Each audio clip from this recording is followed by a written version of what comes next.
Скъпи риби, тази седмица може да не е най-леката за вас. Ако се чуете да питате, мога ли да си запаля цигара у нас? Не се очудвайте.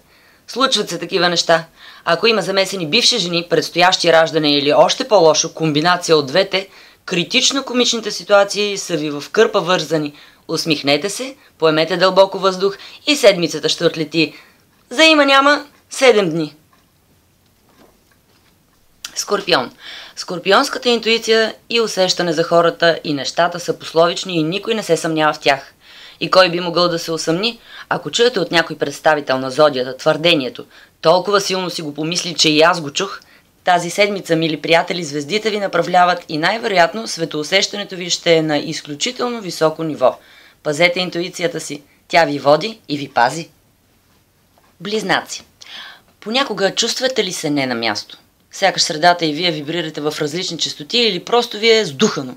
Каквото и да облечете, не ви стои добре в собствените очи. Какво остава за критичните погледи на околните?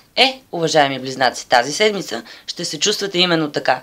Но това не е никак фатално. Ако единият глас в главата ви каже: не мога да изляза така, виж как съм облечена, другият неминуемо ще отговори: нищо бе, знам един много тъмен ресторант.